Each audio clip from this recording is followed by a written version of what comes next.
Jadi karena kan kemampuan setiap orang memang menyerap informasi berbeda-beda. Tapi buat gua membaca dengan baik, mendengarkan dengan baik.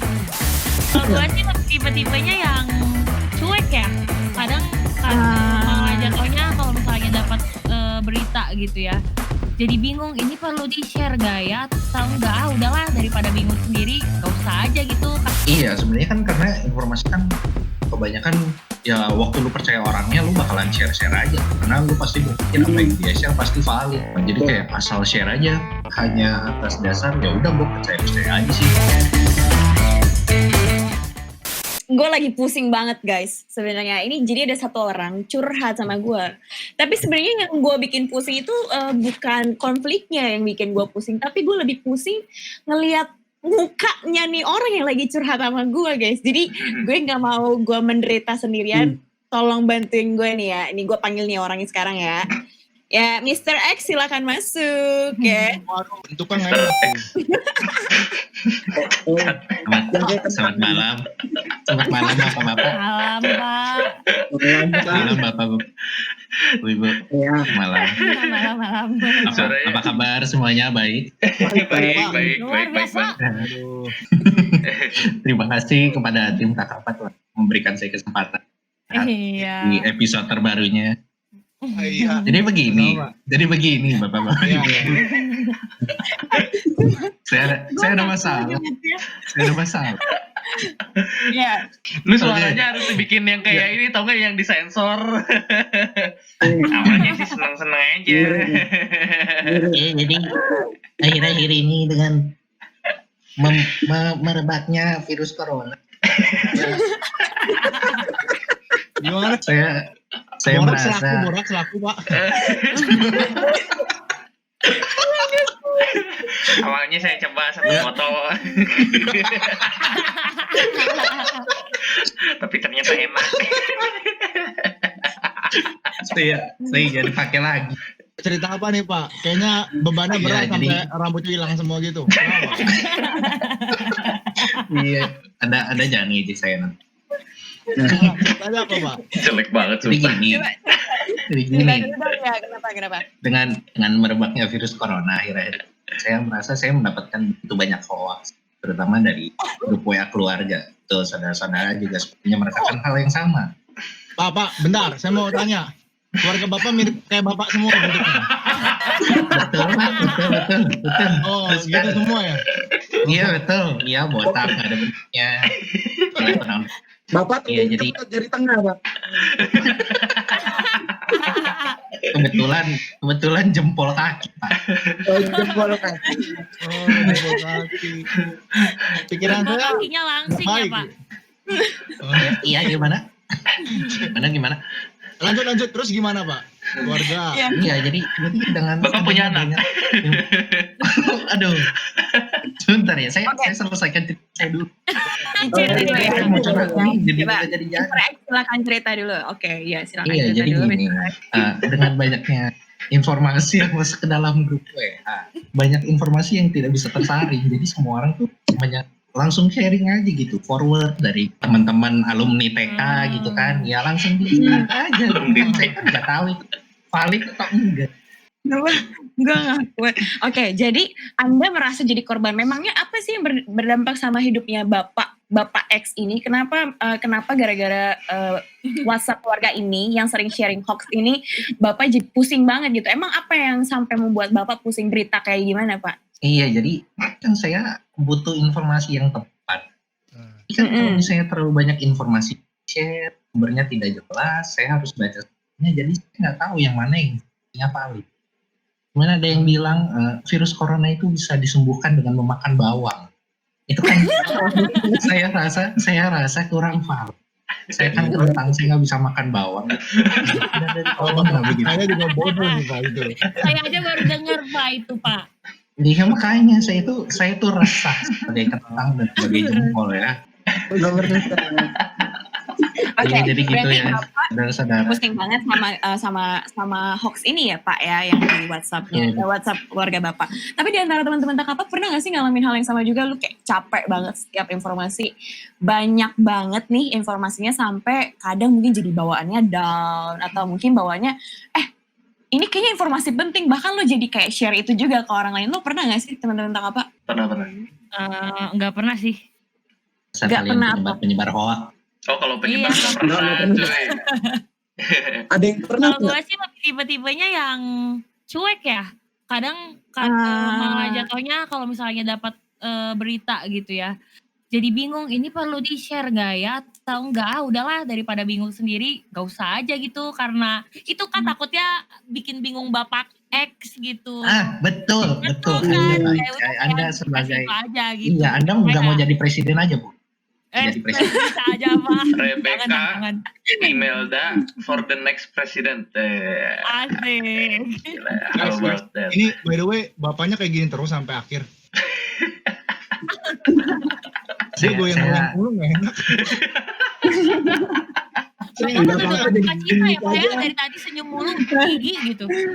Iya, Kita kasih gitu. nama aja Pak Kentang. Ada nggak di antara kalian yang ngerasain hal yang sama juga sama kayak Bapak Kentang? Wah, Gimana tuh gitu loh? Gimana gitu? gue pelan-pelan ya, soalnya gue ada keluarga gue di sini. Oh masih ada. Asik, adek. Asik, gue bawa, gue tunjukin ya. Jokes ya. Jadi kalau di grup keluarga gue mute notification-nya itu 1 year guys, jadi 1 tahun. Jadi udah nggak Panjang ya. lama. Udah ada anak baru nggak tahu ya. Ada saudara baru gue nggak tahu tuh. Nah terus apa ya, maksudnya ini banyak banget informasi yang masuk lah. Kalau grup keluarga kan kayak mungkin maksudnya buat melindungi keluarga kali ya. Jadi masih informasi yang didapatkan dari grup lain misalkan. Nah cuma mungkin apa ya, kemampuan grup di keluarga gua tuh untuk menyaring informasi belum smart lah istilahnya. Jadi dimasukin informasi dari apa namanya, corona, informasi harganya, harga sih gue ngomong, informasi Diperjualbelikan ya sekarang ya. informasi apa namanya, bisnis yang turun, semuanya lah, sampai job aneh-aneh juga masuk ke situ. Jadi banyak banget lah Bu, ininya informasinya, pusing saya, makanya saya mute 1 tahun. Tunggu, kenapa Bapak jadi manggil saya Bu ya Pak? Oh iya juga. Oh mungkin nih Nevaya istrinya. Iya sih, tapi gue juga ngalamin yang kayak si Bapak Kentang ya, sama kalau juga gitu. Bahkan saking seringnya informasi yang masuk tuh, gue sampai kayak, pernah gak sih kalian sampai jadi kayak takut, parno, serba ngapa-ngapain itu jadi Yes. ini bener gak ya, kemarin gue baca kayak gini gitu loh. Jadi kayaknya kalau ngomongin soal informasi, mau kita tahan segimanapun, mungkin lo tadi udah coba mute juga 1 tahun, kayaknya informasi tuh bakal tetap terus ada ya gak sih? Bakal terus muncul dimanapun. Kecuali kalau lo matiin internet lo gitu, ya kan? Iya. Nah, tapi dari kalian ada nggak yang kayak kepikiran gimana ya cara kalian memanage itu semua supaya nggak buat kita jadi misalnya mental breakdown, supaya kita nggak jadi takut, serba ngapa-ngapain takut kayak gitu. Menurut kalian gimana? Sebagai anak kentang. Iya. Jadi Nak, gimana Nak? Jadi Pak, menurut ini kalau misalnya menurut gua sih, ketika lo dapat informasi, poin paling pentingnya adalah lo saring sebelum sharing. Lo saring dulu informasinya sebelum lo sharing. Mungkin informasinya memang nggak akan ya ibaratnya nih, contoh yang berita-berita soal corona, berita-berita soal Zoom disusupin, ibaratnya ada Zoom bombing. Lo pernah dengar istilah itu nggak? Zoom bombing. Ya itu yang orang tiba-tiba masuk di Zoom kayak gitu. Jadi lu kalau misalnya membaca informasi kayak gitu, menurut gua lu berpikir skeptis dulu aja. Maksudnya bener nih beritanya kayak gini. Kayak gitu. Jadi nggak lo telan mentah-mentah gitu ya? nggak lu telan mentah-mentah. Contoh misalnya kayak ada beberapa berita yang kayak begitu ini berita masuk dibilang ini adalah kumpulan orang-orang di daerah di BSD yang meninggal kayak gitu loh. Terus pas dilihat listnya sama tante gua, dia bilang nih orang udah meninggal 2 tahun lalu, kenapa dia masuk di list ini? Kayak gitu kan bangsat kan kayak gitu loh. Lu for the sake of nakut-nakutin orang, lu masukin semua list orang yang udah meninggal kayak gitu. Iya. Lu saring dulu sebelum sharing. Maksud gua kayak contoh nih, kalau misalnya lo mau berpikir skeptis, ada contoh banyak orang yang bilang kalau ini korban corona sebenarnya jauh lebih banyak daripada ini. Korban corona jauh lebih banyak. Di sini ada yang sakit corona tapi nggak terdeteksi sama sekali. Di sini ada yang ODP belum sempat ODP tapi udah meninggal tanpa dites terlebih dahulu. Coba lu bayangkan kalau misalnya ini kalau misalnya kita mau berangan-angan ya, menurut gua lu berangan-angan lah dua sisi. Ada orang yang meninggal tanpa terdeteksi. Ada nggak yang sembuh tanpa terdeteksi? Menurut gua banyak. Menurut gua lebih banyak. Yeah, that's good. Kayak gitu loh. Jadi kayak menurut gua, lu coba berpikir lebih skeptis aja. Kayak maksud gua kalau misalnya memang lu nggak bisa mempertaran berita ini, at least lu bisa menahan satu jalur untuk berita ini keluar, yaitu dari lu sendiri. Kayak gitu. Berarti kayak ini ya, kita harus hindari bersikap pasif untuk mencari informasi, ya nggak sih? Benar. Betul. Informasi kan yang muncul kan akhir-akhir ini apalagi ya, banyak banget ya, bahkan terlalu banyak. Jadi hindari buat yakin sama satu sumber aja menurut gua, harus banyak sumber. Yeah. Dan menurut gua jangan ragu untuk kita cari informasi dari sisi yang berbeda ya, karena kayak tadi Gabe bilang, mungkin ada orang yang mau kasih beritanya, misalnya corona ya, seberapa banyak yang terjangkit, ada yang fokus seberapa banyak yang meninggal, terus juga ada juga yang tujuannya ngasih informasi ini seberapa banyak yang sembuh. Jadi ya tujuannya agar kita terbiasa dengan informasi dari berbagai macam sudut pandang sih, karena kalau cuma satu doang, ya informasi itu ya nggak kuat juga ya. Setuju sih. Gimana Pak Kentang? Itu masukan dari kami Pak Kentang. Iya, masukan yang bagus. Kalau kami udah masuk, Bapak mau keluar nggak Pak? Jangan gitu dong. Kayaknya kuat lihat papa. By the way, Ada mungkin ada ditanyain lagi Pak Kentang. Saya mau undang anak saya aja. Saya mau pulang, mau kerja. Saya biar anak saya aja yang ngomong ya. Oh iya, siap. Boleh. Oke. Ya. Anak bapak coba dimunculin Pak. Ya, anaknya bapak, gua nggak bayang anaknya sekecil apa. Bener juga. Ini anaknya. Selamat malam. Udah ketemu bokap ya? Udah. Gaul banget ya. Bener, bokap lu annoying ya. Ya gitu lah. Kok anaknya lebih ketang dari bokapnya sih? Sama dong, nanya satu-satu dong. Oh iya. Nggak jadi. Bapak Oke. umur berapa, Bis? Ya jangan tahu lah. Nanti kalau diundang lagi, tanya lagi aja sendiri. Oh iya. Oke.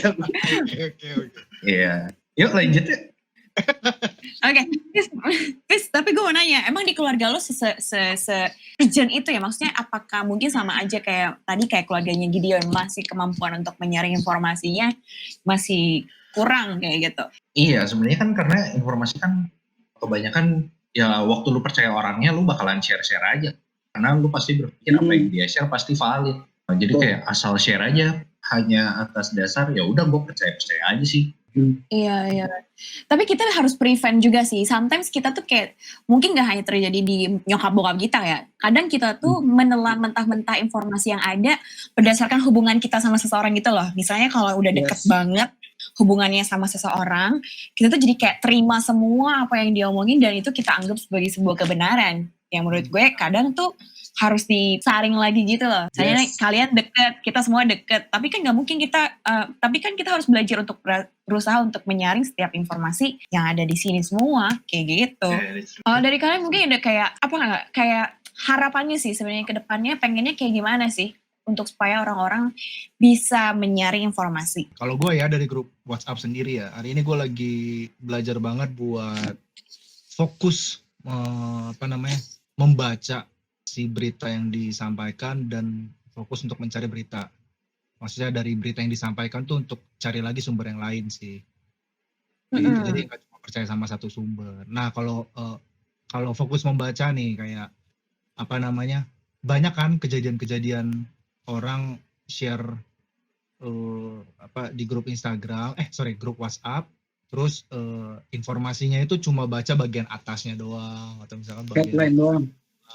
Iya. Nah, jadi menurut gua setiap informasi itu dibaca dengan baik. Kalau bentuk informasi adalah berita, didengarkan dengan baik ya. Jadi karena kan kemampuan setiap orang memang menyerap informasi berbeda-beda ya. Tetapi buat gua ya membaca dengan baik, mendengarkan dengan baik. Setidaknya dari 100% informasi yang disampaikan itu ada 75% informasi yang ditangkap lah gitu. Iya, benar-benar. Nggak mungkin sih buat gue nggak percaya orang 100% menerima informasi itu dengan baik. Ya 25%-nya misalkan ada istilah-istilah yang nggak kita kenal mungkin, atau misalkan 25% ada hal-hal yang kita nggak tahu ini lagi ngomongin apa gitu. At least 5% informasi yang bisa kita serap dengan baik. Nah, bayangkan nggak kalau misalkan kita nggak membaca dengan baik, nggak mendengarkan dengan baik. Mungkin 50 informasi aja nggak serap sama kita gitu. Yang ada jadi informasi yang kita keluarkan adalah informasi yang asumsi gitu. Menurut kita tanpa dasar, tanpa pengetahuan, jadi kita keluarin aja asumsi kita gitu. Nah itu menimbulkan informasi yang sangat keruh nanti di depannya gitu. Karena nggak jelas dasarnya informasinya, asumsi bentuknya gitu sih. Berarti make sure itu sifatnya objektif lah ya, bukan subjektif juga, dan kayak lo bisa cari tahu kebenarannya juga gitu anytime. Iya. Kalau Eca gimana, Ca? Coba kasih tahu gimana caranya supaya kayak keluarga lo bisa cuek banget gitu loh, Ca. Kan tadi lo bilang keluarga lo cuek. Gak cuek sih, maksudnya kayak guanya cuek. Cuma yang paling suka post-post tuh sebenarnya mama, tau gak? Kan ibu-ibu kan apa-apa, aduh mama takut gitu kan. Jadi kalau misalnya grup arisannya kirim A gitu ya, kirim corona kayak gini, langsung nanti kamu jangan gini ya, jangan gitu. Gue keluar rumah ya. Terus kayak iya. Jadi kayak karena udah aduh cukup lah gitu, jatuhnya ke gue cuek gitu, kayak iyain aja gitu. Terus kayak mama gue karena gue cenderung ngeiyain doang, dan dede gue juga cuek, jadinya jarang banget kirim hoax gitu atau info-info di grup keluarga, jadinya ngomong. Cuman ibu-ibu tuh ya, gue nggak bermaksud seksis ya, cuman entah kenapa ibu-ibu tuh jalur penyebarannya tuh lebih cepat dari CNBC, coy. Betul sih. Dia lebih cepat dari wartawan CNBC. Coy, gue kadang kayak ibu-ibu. Kalau di grup lu sendiri, Cak, rame nggak grup keluarga lu? Rame nggak informasi kayak gitu? Lu punya grup keluarga nggak sih? Punya, ada keluarga kecil kan, keluarga yang rumah, ada juga keluarga besar tuh. Nah, kalau keluarga besar, enggak sih, keluarga gue nggak ngerti kenapa nggak kayak keluarga kalian, guys. Wow, join dong bro, join keluarga. Ganti keluarga atau mau jadi bagian keluarga? Ya pokoknya kalau keluarga besar tuh ya share hal yang lucu, bukan hal-hal hoax gitu. Lebih kayak sehat-sehat gitu loh. Jaga tipikal jokes bapak-bapak yang masuk lah ya. Ya gitu lah. Gitu. Pada lawak-lawak lah ya keluarga lo. Ya, betul sekali. Kalau misalnya kalian, misalnya beritanya lu dapat nih, kayak gitu. Beritanya lu baca di grup, yang lu lakukan terhadap berita itu apa sih? Gue penasaran aja. Maksudnya apakah lu cuekin, most of the time lu cuekin berita-berita kayak gitu, atau justru lu sebarin juga, atau lu malah bikin berita yang lain dengan dasar berita tersebut.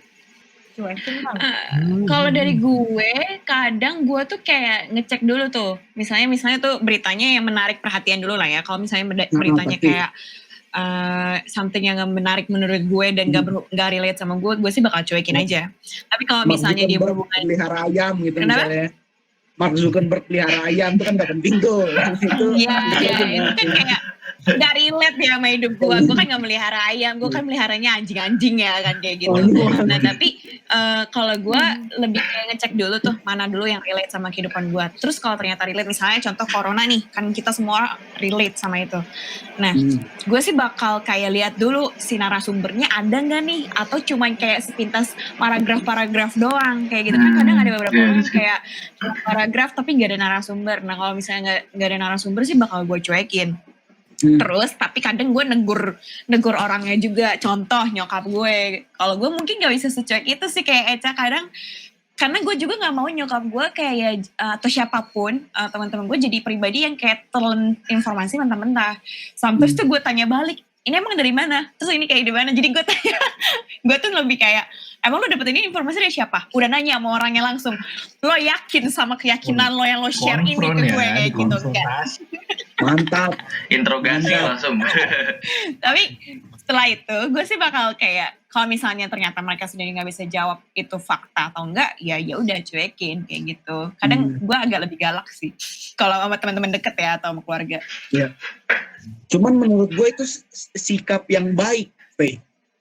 Itu menurut gue. Puji Tuhan, berarti gue gak durhaka ya. Iya, menurut gue lu justru memang harus kayak gitu. Maksudnya kalau lu menerima berita dan lu apati, contoh nih ekstrim kanan lah, ada orang yang reaktif banget, dengar berita langsung share, ada orang yang dengar berita ya gue mute aja bodo amat kayak gitu. Menurut gue dengan lu kayak gitu berarti lu masih ada intensi bahwa lu peduli dengan penyebaran hal-hal yang gak benar kayak gitu. Jadi menurut gue memang reaksi yang paling baik itu sebenarnya lu pastikan dulu itu berasal dari sumber yang benar. Iya. Karena memang semenjak gue negur nyokap gue memang jadi nggak pernah atau siapapun teman-teman gue. Jadi teman-teman gue tuh nggak pernah berani share berita-berita yang nggak valid, belum tentu valid gitu loh. Jadi agak sepi WhatsApp juga sih gue.